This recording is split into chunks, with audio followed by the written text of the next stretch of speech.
Hello and welcome to this session of Entrepreneurship Essentials. Today's topic is about go to market.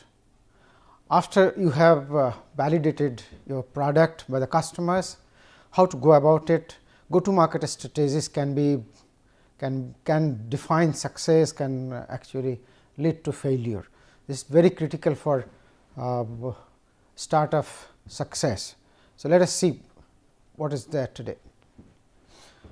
Go to market strategies can be thought of as several steps, means you can increase, decrease, but then we have identified 8 of them, like market segmentation, that perhaps happens even before you go to market, strategic product roadmap, that includes many things actually, particularly your market segment that comes first, and then your value proposition, then how you position your product.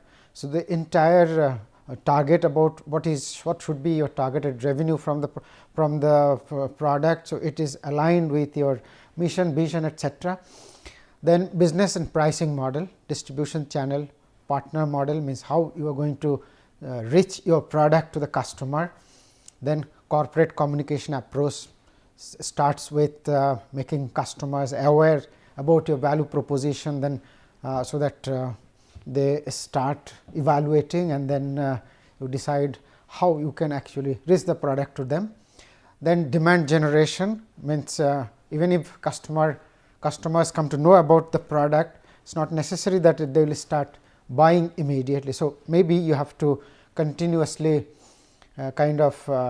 try to motivate them, and then convert a non-willing or even willing customer into a client, a prospect into a client. Something like anybody who is visiting your site maybe is a kind of a suspect. Normally, it is in technical term they call it suspect, then convert them into prospect through educating them about the value proposition, then they show some interest, becomes a lead, then becomes an opportunity, and then eventually you make them buy, so becomes a client. Then you convert a prospect through engagement, some engagement model, into a client. So, there may be engagement model something like if there is a customer, there is a prospect, he has been visiting the site and he is kind of almost convinced, but he is not buying, but you understand that he is a potential customer. Then you can engage with the prospect, and then gradually motivate him or her into buying the product. So, this should be explained in the context of examples. This cannot be a generalized statement. So,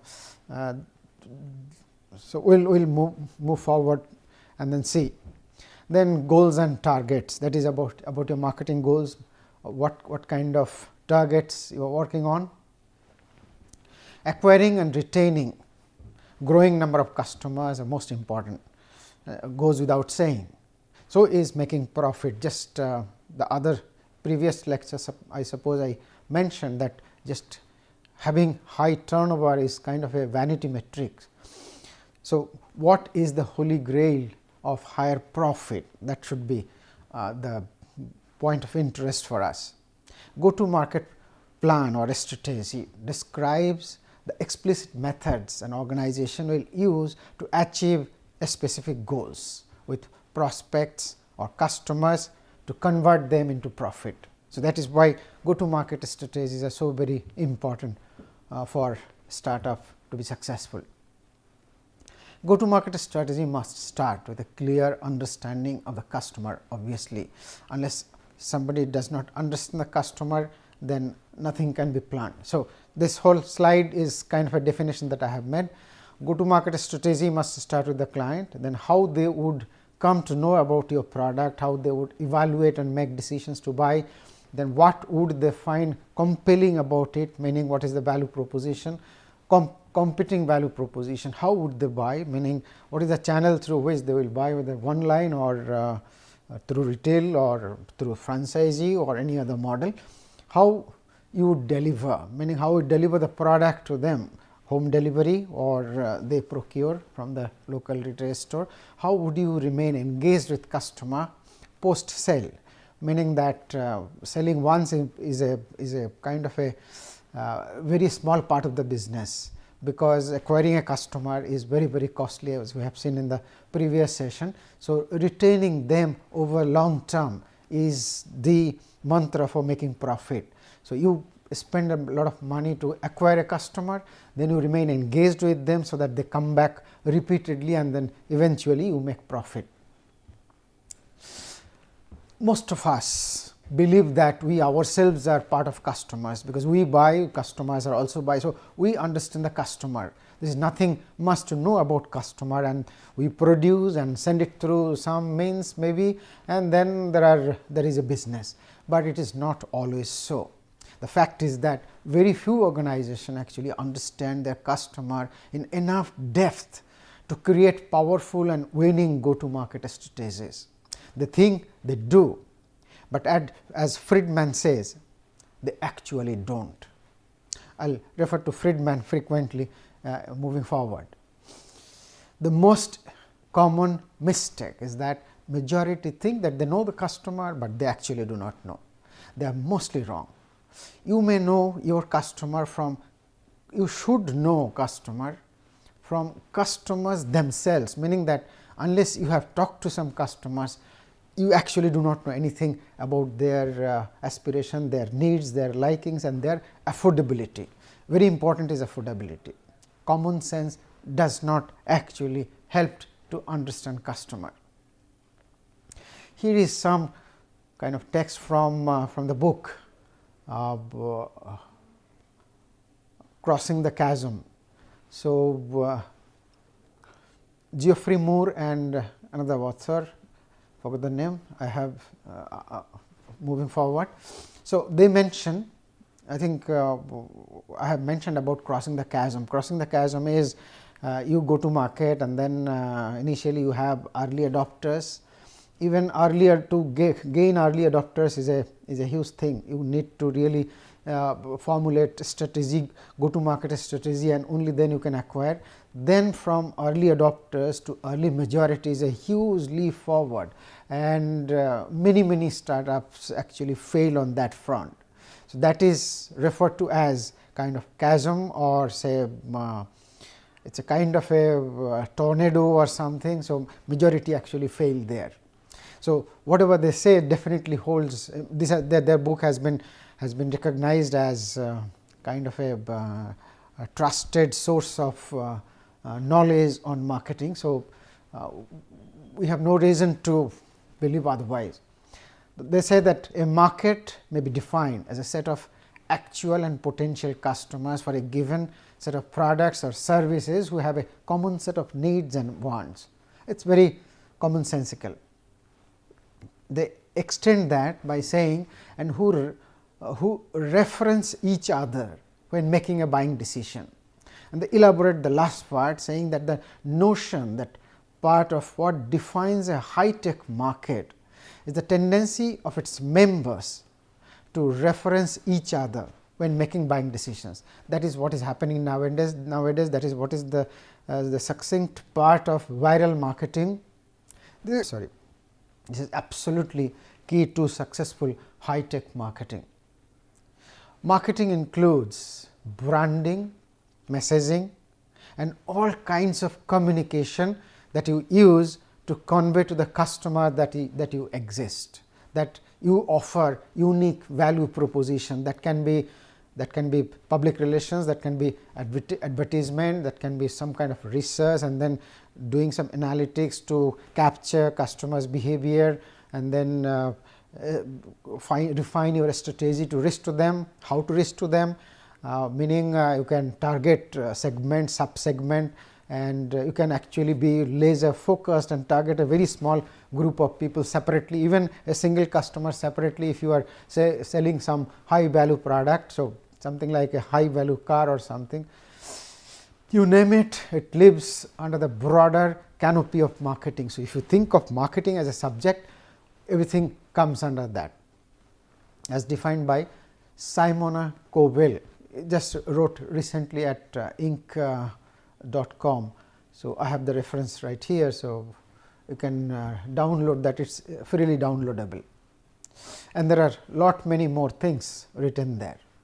So, marketing is about your brand. You create a brand for a sustainable loyal relationship with your customer.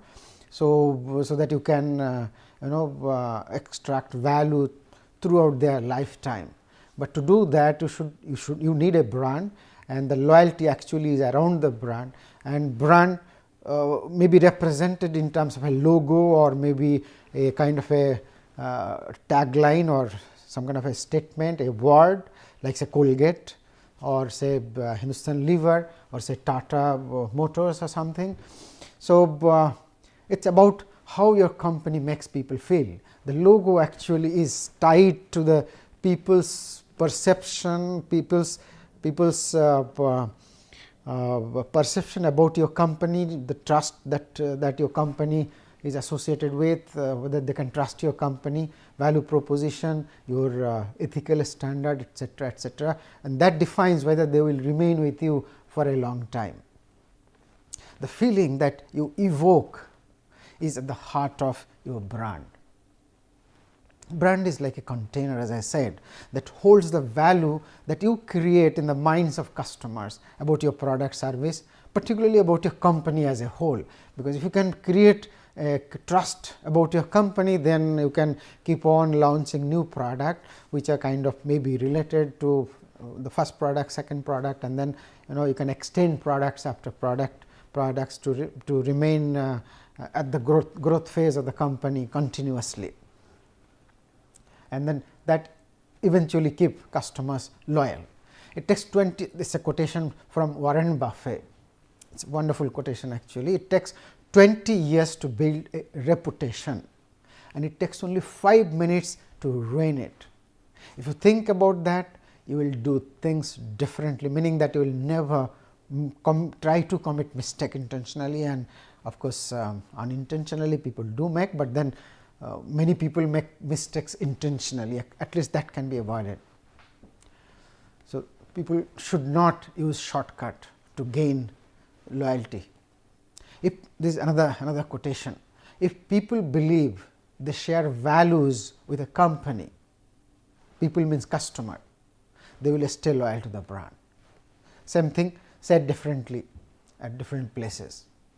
Now, the first one that I mentioned about communication with the customer is PR, public relations. It is all about getting your brand out there into the press. PR is mostly with the press. Now, through whatever means, if you are capable of making publicity through press is much more trusted than advertisement. Advertisement is a paid effort that everybody knows, and it is your dialogue that people read, whereas press is written by independent journalists, and people assign a lot of value to articles that appears in press. Here is an example. Okay, before that, done right, PR can be incredibly powerful, I just mentioned. So, here is an example about a eyeglass company, and look how actually it panned out. In 2008, 4 students, management students of University of Pennsylvania, one of them actually lost their eyeglass, and that was valued $700.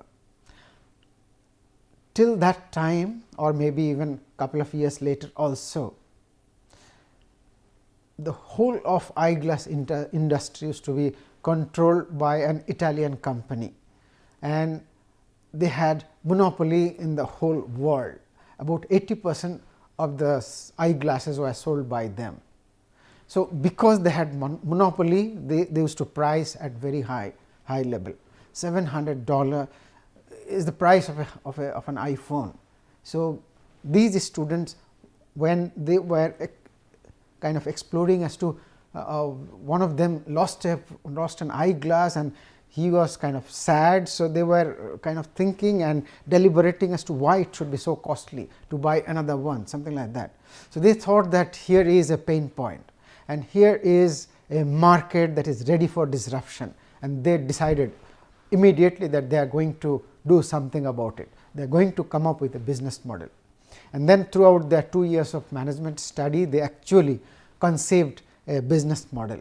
In 2010, they established a business. They established a company called Warby Parker, and they did not immediately start, but look how it actually became a wonderful success.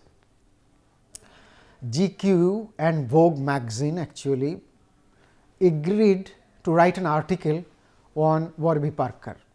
They just got to know about it, that some four students are trying to develop a new business model, and they are going to come up with an online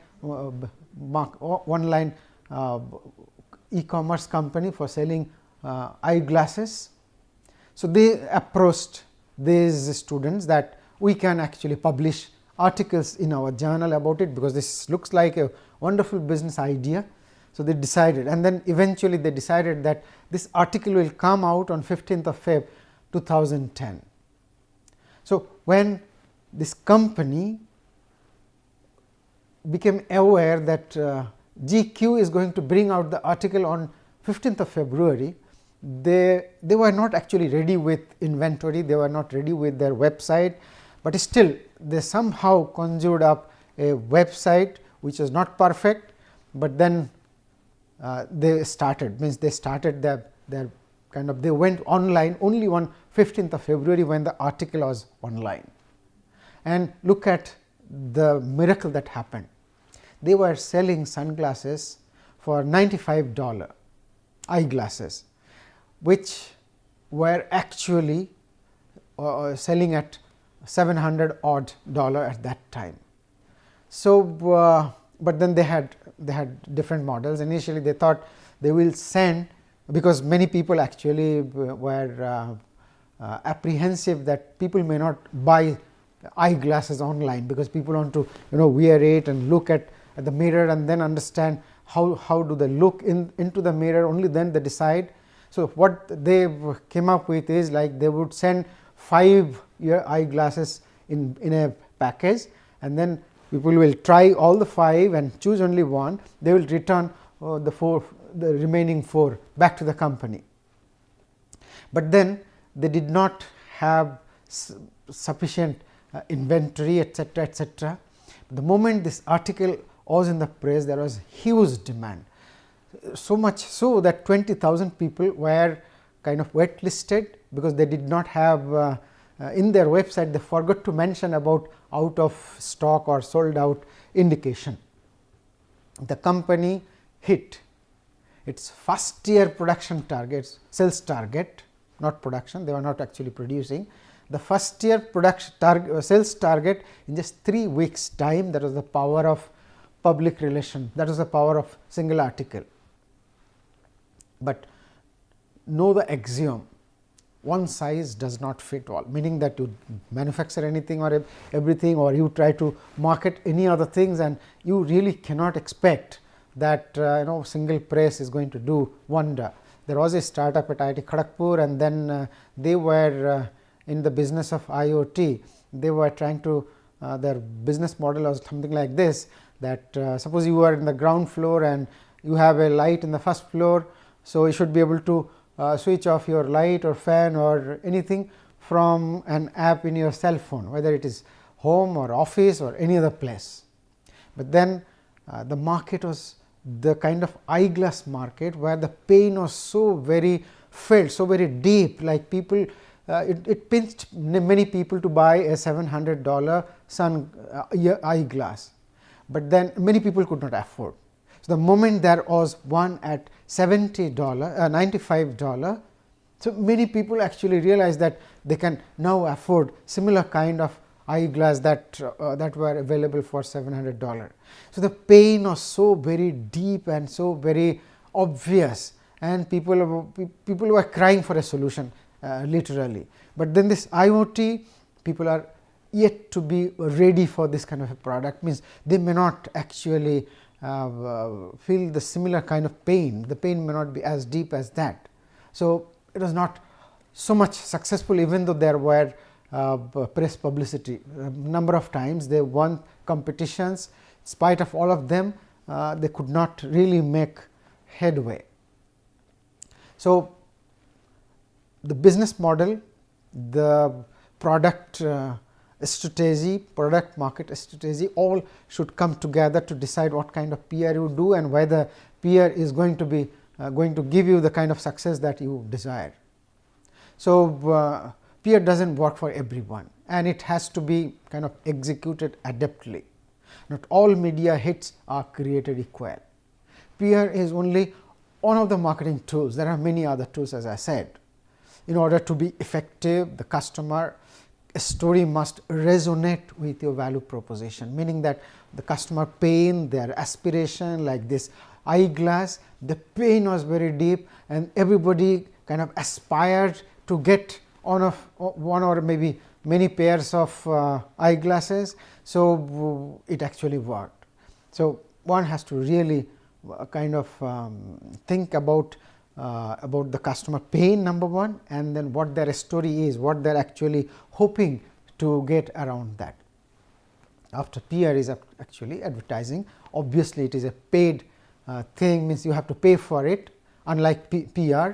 So, the wonderful world of digital actually offers boundless new cost effective opportunities. You can actually get some AdWords free sometimes to start with, and maybe you can participate in some kind of acceleration program organized by Google and get truckloads of AdWords. So, there are ways of doing advertisement at a slightly low cost, if not free. So, there may be traditional media advertising like say billboard, like TV, Google AdWords, or maybe social media advertising. Social media advertising perhaps is kind of cheaper compared to others, and the breadth and depth are more. It can be actually, you can be kind of laser focused to use social media, because you can target a particular kind of people with narrow but focused test or aspiration.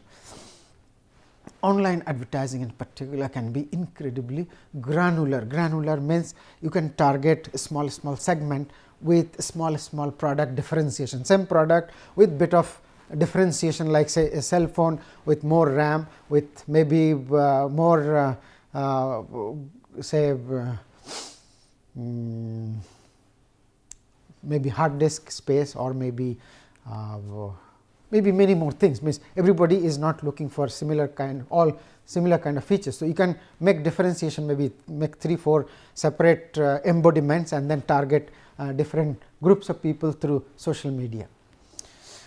Particularly, the landscape is constantly changing. So, you should be very careful, meaning suppose you make some billboard kind of advertisement, billboard remains there for a year or so, but then you should be mindful that things are constantly changing. The landscape, people's taste, people's competition landscape is changing, people's aspirations are changing. So, what works this month may not work next month. So, you should be careful about that. One needs a cohesive strategy to allocate funds in different forms of advertisement. Like as I said, there digital advertisement offers granularity. So, how you allocate fund in different segment, like what is the market size in that segment, you can allocate fund and optimize the outcome of your advertisement budget. Deciding which channel is suitable for your business, you need real data on how customers are responding. So, you need actually to spend money on analytics. It is the age of viral marketing. Other than PR or say advertisement, social media, there is another called viral marketing, and this can be this can give you success overnight, and I have some examples moving forward. Make a wonderful and superior product, you have won half the war. Then make a viral video and get people hooked onto that, another half is won, something like that. make the product available through convenient channel and keep responding positively to customers' complaints and feedback, you win the rest of the war and your business is successful. Michael Dubin founded Los Angeles based Dollar Shave. Idea is like you pay $1 and I provide you your shaving requirement for the entire month, which is kind of cheap compared to what you spend in blades or razor. So, definitely $1 makes huge proposition. So, you the pain is not so much like this eyeglasses, but then they look at how they actually created a wonderful business. He learned, Michael Dubin learned how to wield humor to attract attention. Humor is one of the best medicine for making people happy and then hooking them on to you and to your product, meaning people always look for some humorous content and they will be more happy to share than anything else. You give any kind of a wonderful picture or a story or anything, if there is a humor, that actually catches people's fancy. He tightly scripted a video and here is the slogan of the video, and then rest is kind of history. He says that something that would make everyone very eager to explore or anticipate should be helpful for making viral video. During the first 3 months of posting the clip on YouTube, it raked up 4.75 million views, that means 47 lakhs views.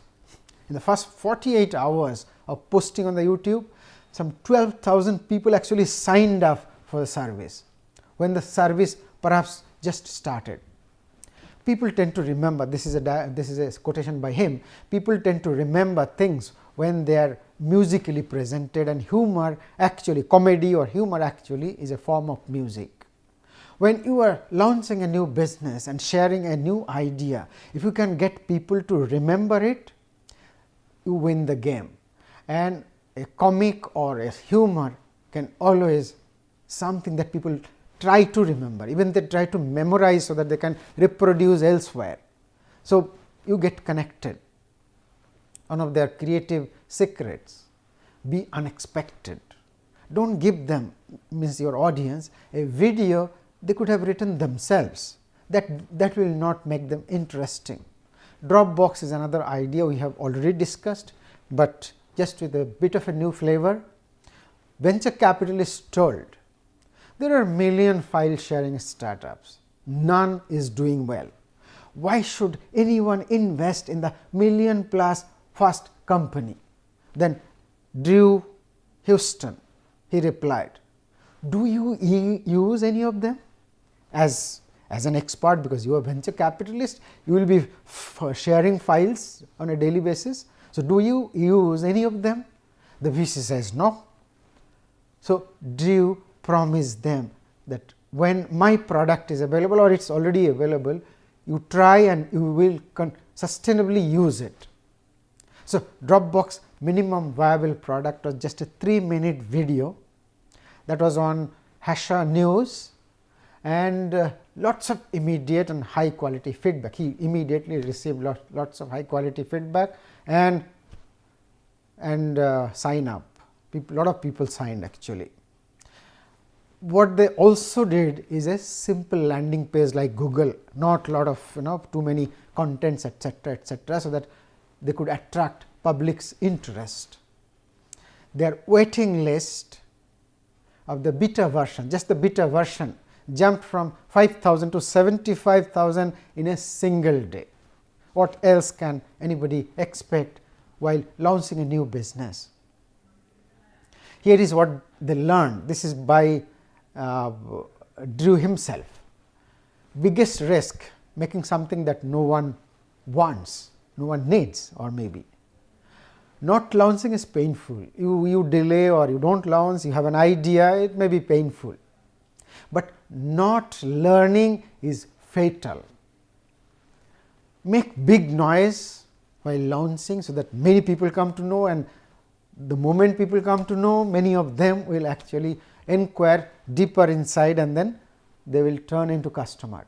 Spend some money on advertisement, buy some AdWords, that is the advice he gives. Hire a peer firm of marketing, but be careful.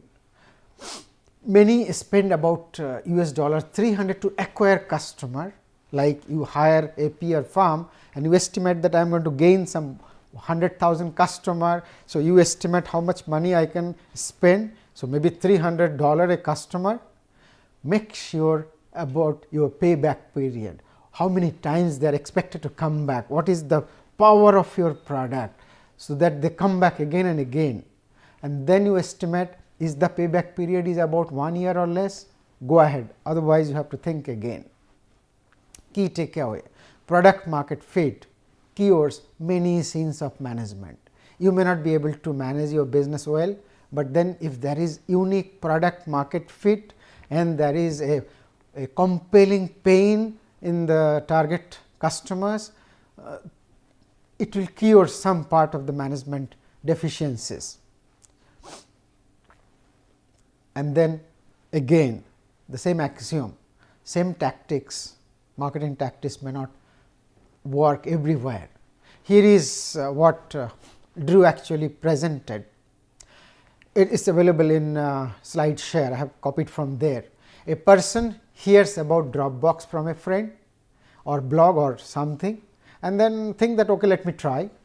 They feel I don't realize that I never realized actually I needed this, but then they realize that okay, it actually works. So, they are kind of unexpectedly happy. So, they tell friends, look, I started using and it actually works. Earlier there are many file sharing websites where people used to lose their file. There used to be Excel file and then they downloaded the file, there was no data, something like that, but here it was so foolproof. So, Drew explains again, give users better tools to spread the love, meaning that you give something so that they keep talking to friends. They feel proud to tell. They feel that if I tell some friend, they will be kind of grateful that I told them about this. So, they start using. Referral program with two-sided intensive, meaning that whosoever tells somebody, this somebody and the person who tells both gains through loyalty programs, that works better. Otherwise, one guy will think that why should I tell him if I have no reward to gain. Big investment in analytics, as I said earlier, that spend money on analytics to understand customers' response. What are why customers are responding positively, negatively, and what kind of what is their retention rate, why not and why yes, etc. Simple landing page, I already mentioned. Learn early, learn often. Best practices aren't always best, there is always opportunity to improve. Know your market type and how your product fits into your customer's life is very important. Here is a book on